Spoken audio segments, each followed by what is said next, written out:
Yeah, and then of course I do the thing that everybody does where you customize a motorcycle and you freaking make it so amazing, all this great stuff, and then as soon as you finish it, you trade it in. Yep. Yeah.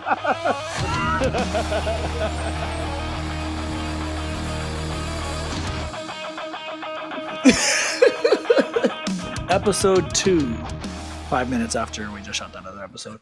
So we thought this would be an interesting story that Dee and I have communicated a lot. So welcome to episode 2 or maybe 3 of the Fishbowl, here where I'm Ridingfish, the YouTuber on YouTube channel Ridingfish, and now I'm doing this cool thing called the Fishbowl. So right here at Ride Culture Compound in Rosemont, Minnesota, we are hosting. What are you doing? Pointed at Mawike. Mawike. Yeah. So this is where we hang and we get to do this studio stuff. Pretty awesome. This is a different kind of, not really different, it's another podcast, guys, but this is something that you and I have talked about a lot. Mm-hmm. And what was it in 2018? 2018. Yeah. We were involved in an accident. Yes. Motorcycle accident. Yeah. And, if you have to pick somebody to hit you, you obviously would pick your best friend. Yeah, absolutely. Or somebody you hated so you could whoop that ass. But there was no whooping ass after this. I feel like the road did enough whooping of our ass. So I thought we kind of would talk about this. Motorcycle accidents, things we've learned. They're called accidents. They're not called on purposes. Right. Yeah. And so, and I understand that. And I try to take that into consideration.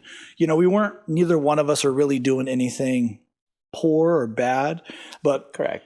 But before we get too far into it, let me introduce you guys. If you don't know or you haven't seen the previous episode, this is Dee. He is my brother, lead singer to Leaving Hope. And we did a great episode. I appreciate you being on that episode and doing this one with me here today. Thank you for having me, dude. Dude, man, I'm sure the response will be great. I mean, it's good times. Dude, good times, man. We've had so many adventures.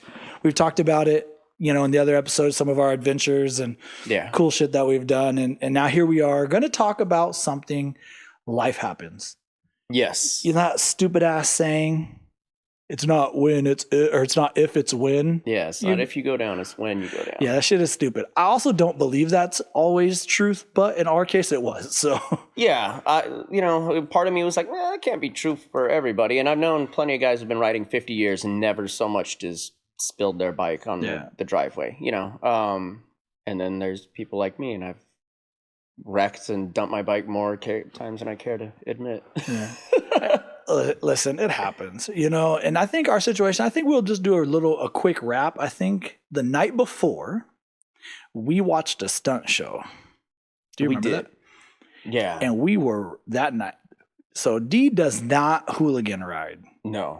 I don't think you do burnouts. You don't do anything. I don't think I've burned out maybe a couple times on accident. Like right. I don't sit there and like try and smoke the tires and all that stuff. That's just who would do that? What a jerk move. I wonder.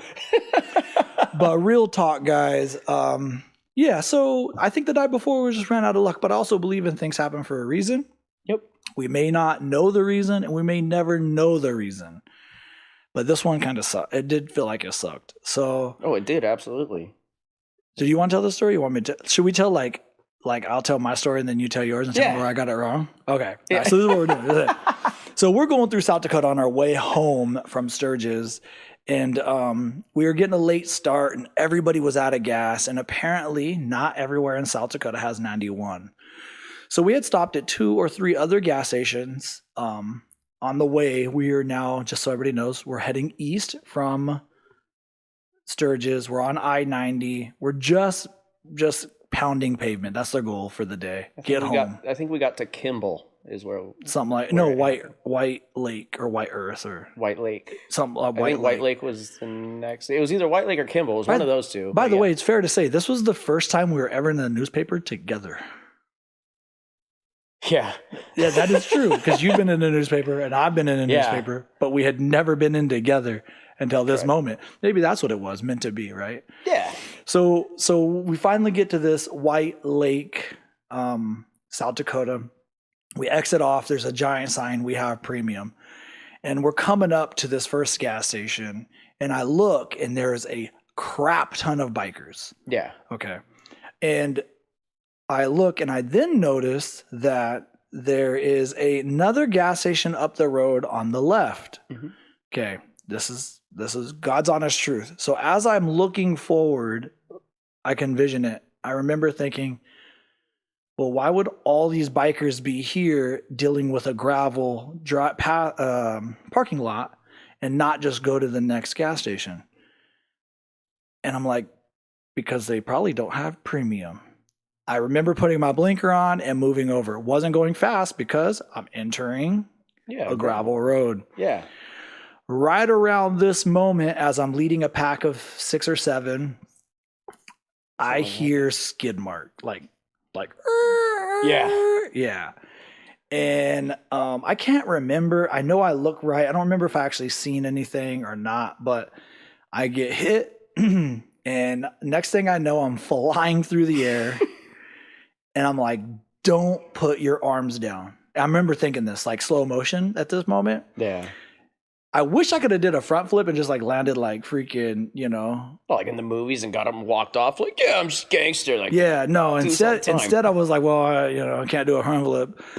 Tuck your arms. So I remember tucking my arms, and I hit the ground, and I did pretty much like somersault it and then get up. Like I remember not being on the ground for very long. Yeah. Full gear, helmet, leather jacket, gloves, motorcycle pants, even riding boots. Like I'm fully geared up.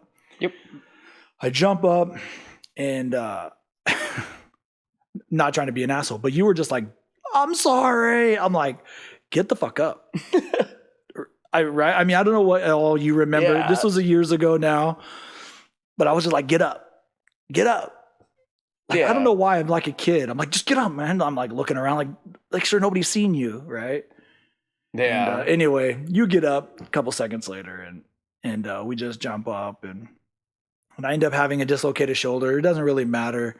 So what part of that did I get wrong? What, from your viewpoint, where did I mess that up? You didn't. No. There was a ton of bikes at that one. Yeah. I did see the same gas station down the road. So, and when you went past the first turn in for this gas station, I figured, okay, we're going to that one down the street. And then I looked over at the bikes, and then I come back up like this, and you're like going to turn in. We're not going fast. Under 20, I would imagine. You were going maybe 20, and I was going like 5. Like I was going really slow at this point. And I was following close, and so I was like, shit, and then tried to brake and locked it up, and that didn't work. So then I tried to like just swerve out of the way, and then I got your saddlebag, and and then I see you go over, and I'm like, fuck, and I'm wearing just a long sleeve shirt in my cut and and a half helmet. And my head didn't hit the ground or any of that, but it was like slow motion, like you said. I saw you go over the handlebars, and I was like, fuck. And then your bike goes down. My bike goes down. I fall on my bike like this. My arm just hits the asphalt, and I can feel it getting chewed up in slow motion. I'm just like, that feels great. Like, as it's happening, like, that feels awesome. And then and then stop, and I'm like, fuck, okay, am I whole? Am I good? I'm like upset because I know you're hurting. Like I can see you holding your shoulder, and I'm pissed because I just fucked up your bike. You know what I mean? Like I'm not trying to hurt my best friend. And then we get up. Some people like helped us get the bikes out of the way and whatnot. And then the ambulance from they pulled it out of the hair care and tire center there at the whatever town we were in. And they basically, I don't remember if it was like a fucking truck with a camper shell or some shit. It was like, or a van or something, because it wasn't a proper ambulance that they took you in.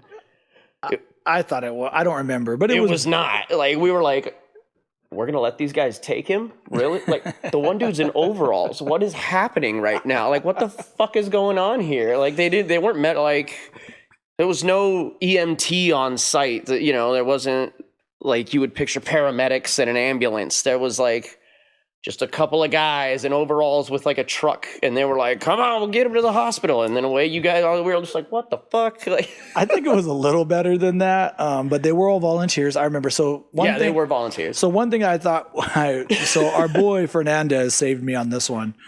So what nobody knows is that 22 days before this moment, I actually had lung surgery. So I had a part of my lung cut out. And so I had Percocets in my bag, and I only took them at night to sleep. Yeah. So I wasn't taking them while I was riding. It was literally just, I would take one to help me sleep in the evening during dinner, and then we'd go to bed.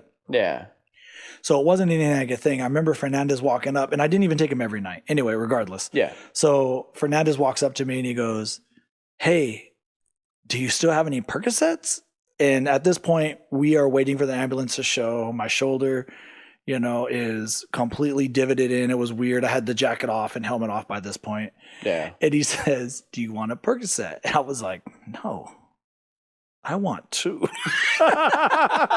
So luckily, Fernandez got me those two Percocets, dug them out of my bag. And so we're on the way to the hospital, and it was like a 40-minute or 50-minute drive or something, I can't remember, to the hospital. And we had to wait a while for them to show up because they're volunteers and everything. Yeah. And I remember turning to them and I'm like, "You guys, I'm really freaking hurting right now. Is there any way you guys can give me something for this pain?" And they were like, "No, we don't carry painkillers on this."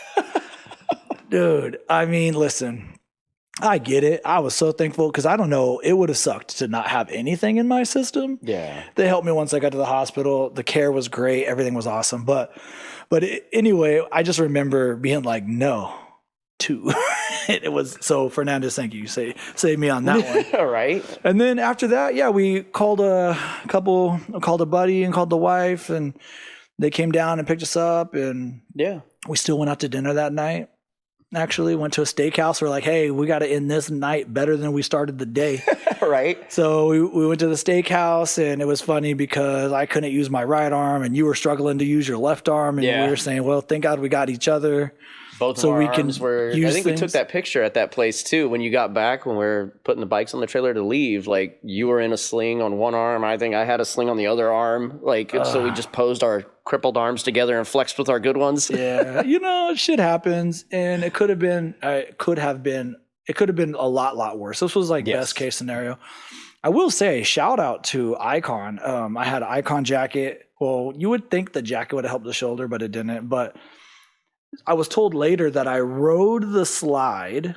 They said for a while. I don't know what a while means because it felt like 1 second. Yeah. But he was like, "Dude, you rode that slide. It was crazy." But then it slingshotted high-sided me off, and my quad actually hit the windshield. So I had like the smallest dot of blood on my quad from the windshield, which is what sent me head over heels. Yeah. And that was it. No blood anywhere other than a drip of blood on my quad. So shout out to the helmet. I even have a busted and broken, freaking survived busted and broken patch now that I have on my vest. But Icon apparently sends you those, and I was hung up for a while, so I was doing nothing but dreaming about motorcycles. But so we did learn a couple of things. It was that part of it was that, and then we dealt with lawyers. Yeah.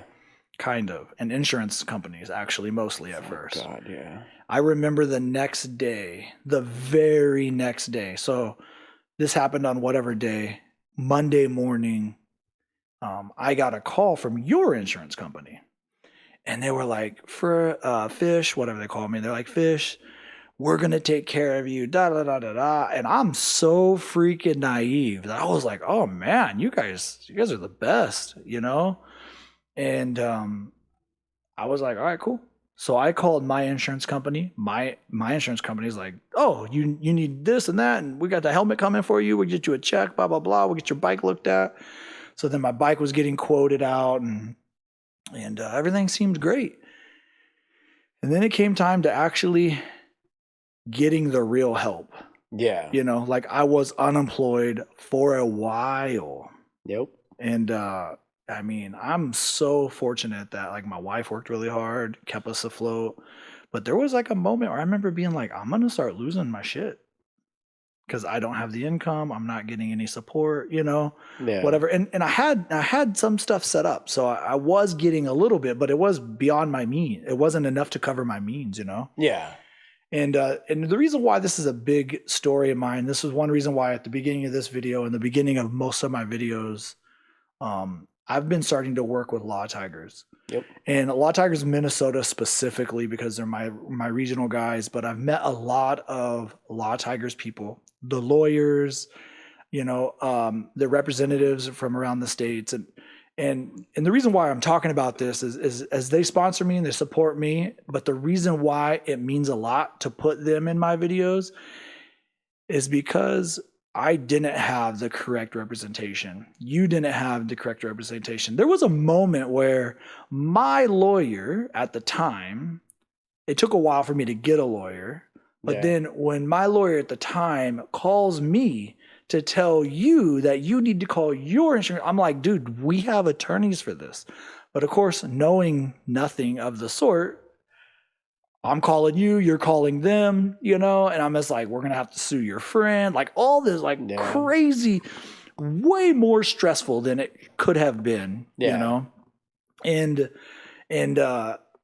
so when I started learning later, like the last couple of years, you guys have seen me do some stuff with Law Tigers and whatever, I started realizing what Law Tigers is all about. I figured at that moment, this is how we could have made this crappy experience not as crappy. Yep. Because it wasn't the day of, it wasn't the pain. Yeah, that sucked, right? But there's things that we could do about that. Things were already in motion to get that stuff fixed.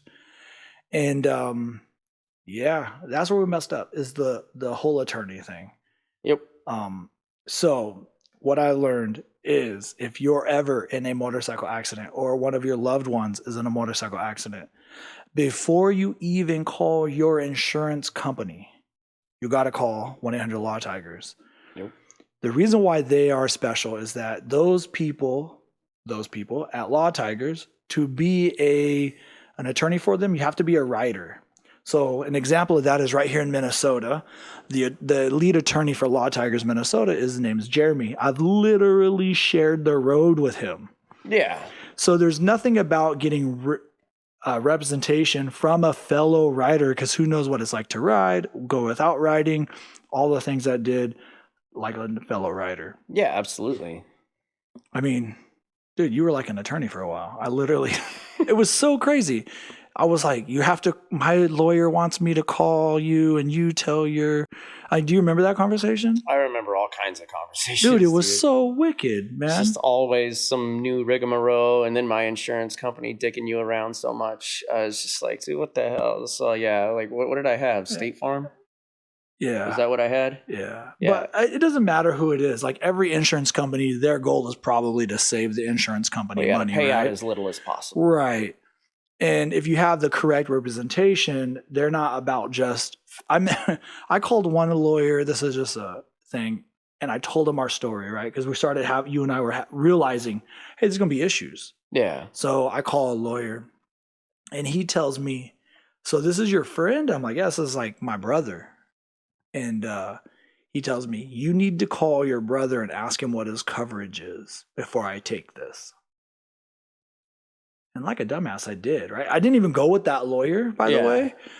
But in my head, I'm like, oh, so you only want it if he has good coverage? Like, pretty much. Right. Like, is this going to be worth my time? Right, exactly. You've got a $10,000 claim and a $15,000 bike. I'm fucking out of here. I'm not making anything on this. Exactly, right? And so that's kind of, I think that those are like some of the learning lessons is there's a lot of lawyers out there that are just chasing the money. Right? Absolutely, yeah. And they don't care about getting the most for you or helping you the most, putting you whole. They care about closing a case as fast as possible to get their percentage. Yep, and to get that bag. So, you gotta get that money. Yeah, freaking crazy. I mean, man, you've had a lot of jokes. I mean, we've talked so much shit to you, over the years. I mean, oh, yeah. I had PTSD for a while. I was like, everybody take the first exit. I'll take the second one by myself. we got comms. A lot of us have comms now, so we're like, exit. I'll take the next one. Well, and then the Kawasaki I bought after that was bright neon green, Kawasaki green. So I was like, so now you can see me coming and get out of the way. Obviously, yeah. I remember going and buying that bike. It was so cool, Yeah, we went down to Chicago to get it. Yeah. Actually, Fernandez went. Yep. So yeah, it was so much, and then that's always been what we've done, and nobody ever had any hard feelings. I think my daughter Minnow made you feel the worst. Why did you have to hit my dad or something like? I don't remember. Yeah, I mean, I felt awful. I felt like shit. I mean, the bike. Fuck the bike. I didn't give a shit about that. To be realistic, I was devastated about fucking your bike up, right? But that's inconsequential. You know what I mean? I was very upset that I hurt you. I was very upset that it cost you money and heartache and unrest and so much. So yeah, I felt awful as it was. Yeah. Minnow's just being a kid and, like asking a question that any other kid would ask, so, I felt horrid though. Absolutely. Like I never want to hurt anybody, especially like people I care about, so, we did try and liven it up. I told you how that red Victory blended in with the road. And then I got a green one so you can see me coming and stay out of the way. My bike's black now, so that doesn't work. But yours is white, so I can see it. Yeah, but you don't ride anymore. Wow. Not enough. Definitely not enough to merit having two bikes, right? But yeah. But I feel like, like we're both of us are like, well, things for a reason, right? Like you got all, it took like a year to get your bike fixed. I think you were ready to ride long before the bike was ready to ride. For sure. And then you got it back, and then immediately you're like, Indian's kind of got this bike called the Challenger. I think I'm gonna go look at that. I think I'm gonna get that. And I think I'm gonna start a YouTube. And it was like YouTube and all that was like almost right after that. Like it was like shortly after was those ideas started coming out. Yeah. And then you wound up with an Indian. My wife found up an Indian. You got an Indian. I ended up getting an Indian. Yeah. Brother-in-law got an Indian. Yep. Jeremy. I mean. Yeah. Yeah. I mean, our friend Mike got. I mean, in this whole thing, really the channel. I started the channel in September of 2019 on the Victory, because I remember the first few videos were kind of trip videos, which they didn't do good. Plus, it's a beginning channel, so they never do good. Yeah. But then my first video that ever did good was a riding a Challenger video, and then that. I think because you were the first one to put Challenger video out on YouTube. Yeah. So, I think I was like the first one. Some good guys, some people did it like later, whatever. But yeah. I mean, man, it's came a long way. But like you said, things happen for a reason. I truly do believe that. I was never, not for a moment, I was never upset at you, because I knew it was just an accident. I know. Like 1,000%, I swear on everything in my life that I never was mad. Did it suck? Abso-freaking-lutely. Yeah. But one doesn't have to go with the other. You don't have to be mad, or it can't suck to not be mad. Like, Yeah. I've been mad at things that don't suck. This sucked, and I wasn't mad. It was just unfortunate. It was shitty. Yeah. But we've learned a lot, Oh, absolutely. Yeah. Obviously, log tires should be the first call. Absolutely. Before you call anybody else. And that's one of the things that attached me to log tire. Maybe it wasn't Indian. Maybe that happened all those years ago, so I could be in this spot to learn about law tigers, to educate the next person or ourselves or whoever, to not go through the same headaches that we did. Yeah. And there was some headaches. Yeah. There was definitely some headaches. Yeah, I was like afraid to ride for a while after that. Just kind of like, and then plus it tends to be me anyway. If I mess up something, I usually put myself in a little timeout. Yeah. Plus it was also like, well, if my fucking bro can't ride, like, then who the fuck am I to be over here riding while he's laid up at home hating life because he can't get out on two wheels? So I kind of felt like I needed to stay grounded as well. You know what I mean? Like in solidarity, if nothing else. I remember I remember when you bought the Kawasaki, or you bought it or whatever, and we came home, we unloaded it. I remember you being like, I want you to ride it first. Yep. So I rode it before you rode it. Yep. And I remember it wasn't easy because my arm was still kind of jacked. I remember coming back and I was like, I was so happy. I was like, freaking bike ride's great. Everything's so good. It feels so good to be on two wheels. And I got off and I'm like, but I also know I'm not physically ready to start riding yet. Yeah.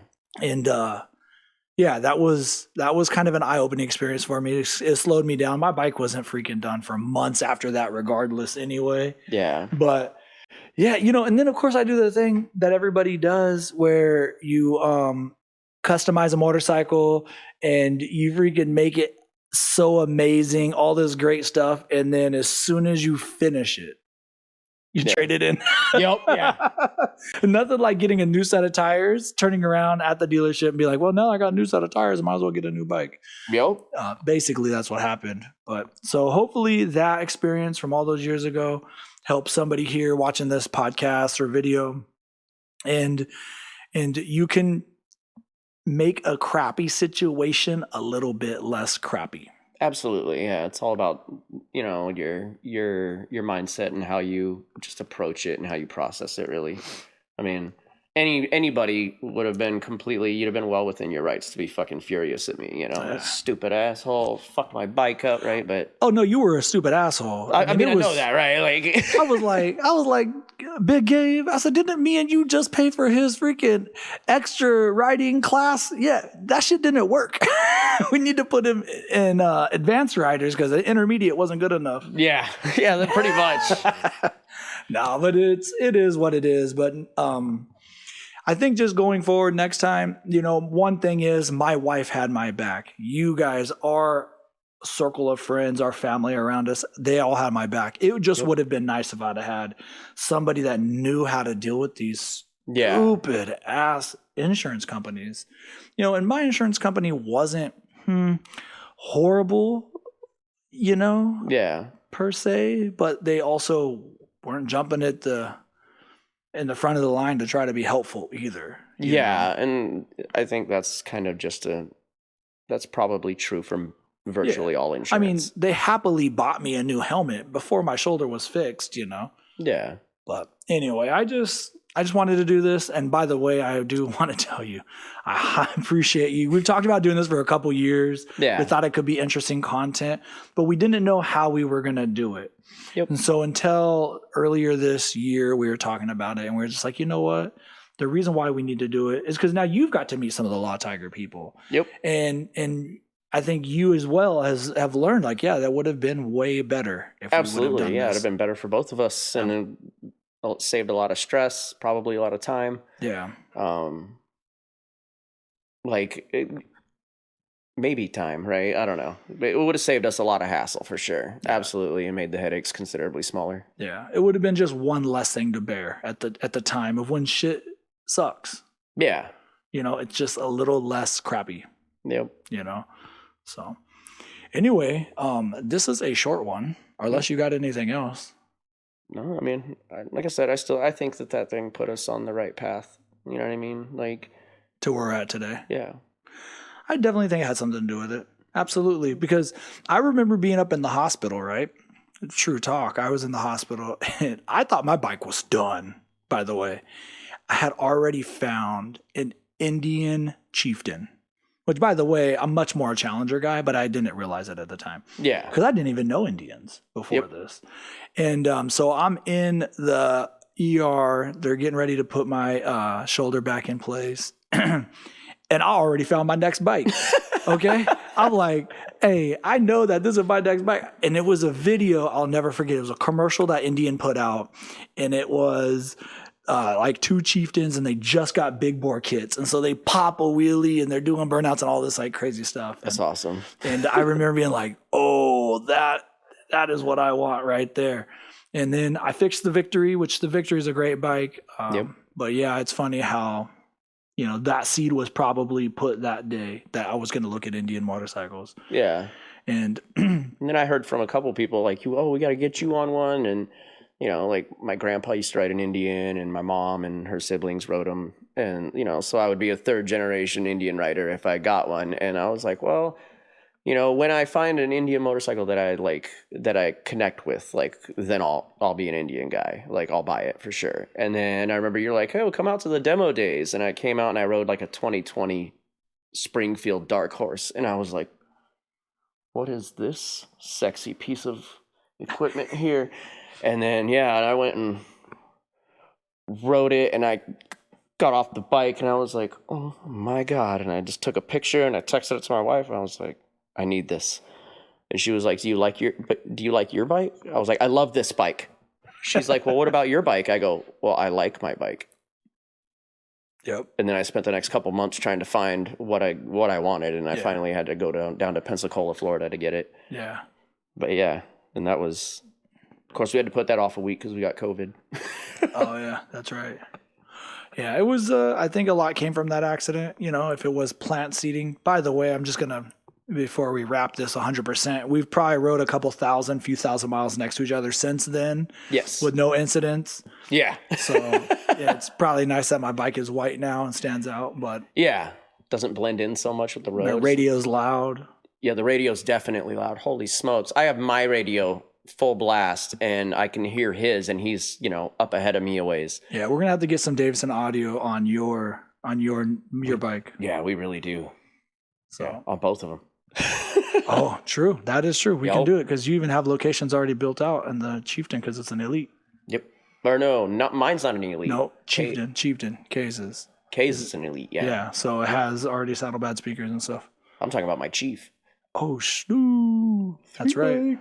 That's right. I forgot. Then I get the ride culture gear on them all too. It's coming. The new stuff's coming. So. Can't wait. All right, guys, we're at Ride Culture. We're going to end this like we always do. Ride hard, ride fast, and sometimes safe. And say hi to somebody you don't know. And don't forget, if you're ever in an accident, you or a loved one, call 1-800-LAW Tigers before you call your insurance company. I promise you will not regret that. Facts. Deuces.